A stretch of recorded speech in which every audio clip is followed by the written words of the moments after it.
things, and strangely enough, Ari was very comfortable doing those things. So we said, all right, well, all we'll do is we'll do this visually. We'll get lots of shots of you sort of riding motorbikes and skiing and jet skiing, all those sort of things. And we did manage to create a real action hero for the public. And things haven't changed. While I'm away from rally, I just like to lie back, chill out and take it easy.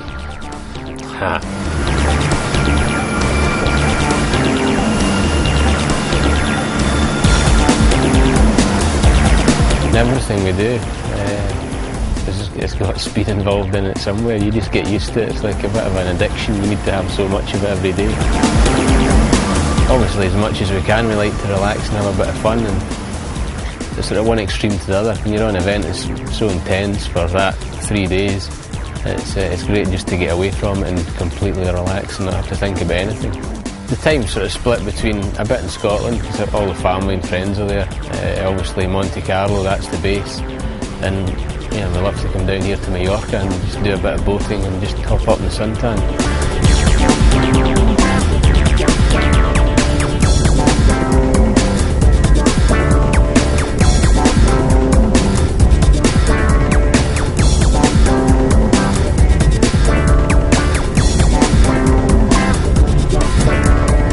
And it's even better when you phone home and it's pissing down with rain, whether it's family or family and friends or just hanging out with your mates, like out the boys' weekend. Like you said, just chill out, but time to splash.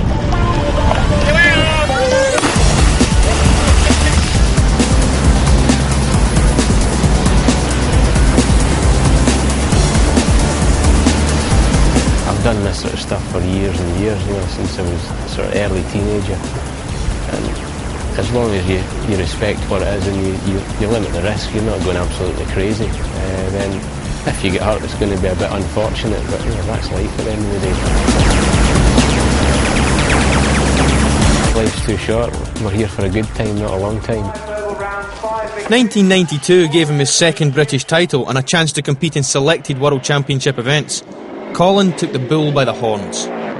Finland 92 is indelibly printed in my mind, and from the minute I got off the plane at Tivesco to be greeted by the team who mentioned that Colin had already rolled the car once in testing and they were beating it out in a panel beating shop round the corner. Even when they pushed it into scrutineering, we couldn't push on the body panels because the paint was still wet, so they got it all straightened out. We started the rally, and then on the first day of the rally we had a fairly major accident, probably one of the biggest ones I've had, and got away with it. Sort of rolled about 7 times in through all the tree stumps, and it ended up on its wheels. And you would normally just have got out because you would have said the car was destroyed. It felt like a fairly heavy accident, but put it in reverse and started up, and it came back on the road. It wasn't really looking like a Subaru anymore, but it was still going very well. And then the next day we had another off, and then rolled through a pile of trees, broke a tree in half. Got it repaired, and we had to do, I think, the last 2 stages of the day with the welding goggles on to keep the midges out of our eyes. By the third day, I was there with a sledgehammer knocking out the dents myself.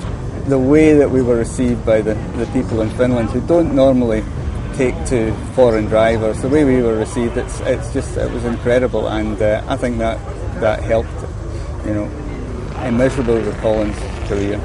It was like that with Colin all the way down the line, but he, when somebody gives their all and is so competitive, he does rally support around him. The next year saw Colin promoted to Subaru's World Championship team. The big time had arrived, but there were a few hiccups before any wins. We'll be coming to the emergency service point. We've taken a rear wheel off. Over. And Colin then was going through that frustration of thinking, what do I have to do? I'm fast all the time. I keep looking like I'm going to win a rally. When is it going to come? And it finally came together in New Zealand. Obviously, the end of the rally, once we got there, it was almost an anticlimax, because everybody had been waiting for so long for this victory in the team, and when it came, we didn't really know how to deal with it. But after we'd settled down, after a few minutes, we had a good party. New Zealand wasn't just any WRC win. It was Subaru's first. The first for a Brit since Roger Clark's 1976 RAC victory, and the first win for a Briton outside of the UK. Colin's fame was spreading. and so was his Subaru's bodywork. By 1994, the press had renamed him Colin McRae. It was fair enough at the time. I certainly did crash quite a lot of cars, but that was the thing that everybody loved as well. You know, people love to see somebody trying hard, and if they have an accident, they have an accident. It wasn't all positives in those days, you know. We had a fair share of incidents, and Colin had more than his fair share of crashes and so on. But that was the thing that, you know, and it's true, to be fair, with most young drivers, the one thing you know is that they are going to go out and they are going to absolutely do their best. And in Colin's case, it wasn't just kind of his best; it was flat out. It was on the limit. And as I say, you know, you knew that that's what the car can do. You know, I was prepared to go a gear higher into every corner to beat someone, and you know, generally you would get away with it. But you can only get away with it for so long when you sort of drive with that attitude. Well, at the beginning, I think he was crossing quite a lot. He was obviously pushing very hard. Somebody who drives 110%, you can always bring them back 10%. But somebody who can get to 90, it's very difficult getting from 90 to 100%. And I think David knew that as well. Oh, it was a very expensive period, and there were many occasions when Colin and I were at odds with each other because I was trying to persuade him to stay on the road, and he just wanted to drive as fast as he could. DR was great. I mean, he navigated for years with Harry Vatten, and so he knew what it was all about, to crash cars. But you know, there is a limit for everybody, and you know, I would say he was fairly justified in his bollocking at the end.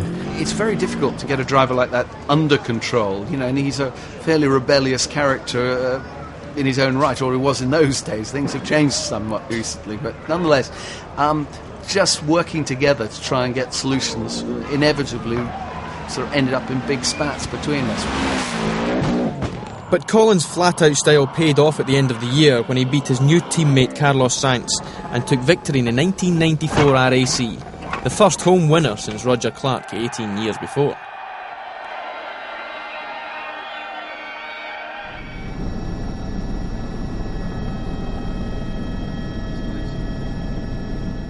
Why on earth do you press the brake pedal with your left foot? If you look at the speed of the movement between taking your right foot off the pedal, off the accelerator, and putting it on the brake, it takes time to do that.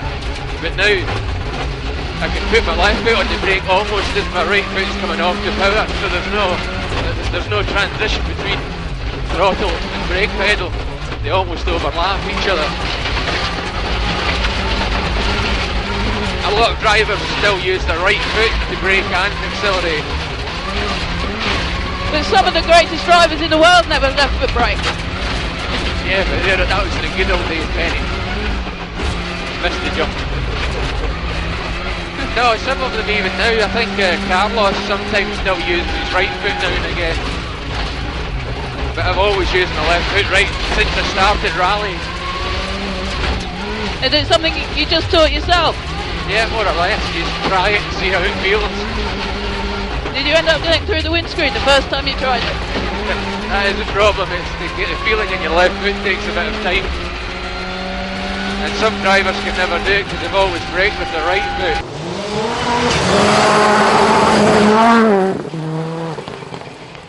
1995, and there were only 8 events in the championship. By mid-season, Colin was finally stringing points and wins together. And with only 2 events to go, it was close. There was a chance he could take his first world title. It was a very up and down season for everyone. Nobody was having a good clean run. And then of course Carlos fell off a mountain bike and damaged his shoulder, which was put him out of action for a couple of events. Colin took full advantage of that, scored some more wins, and when we went into Catalonia it was fairly finely balanced, but at this point in time Subaru were well on target for winning the manufacturer's title, and that was not something I was going to give up easily. Then it left Carlos and I to have a battle between us right up until the last day. Obviously almost equal in the championship with 2 rallies.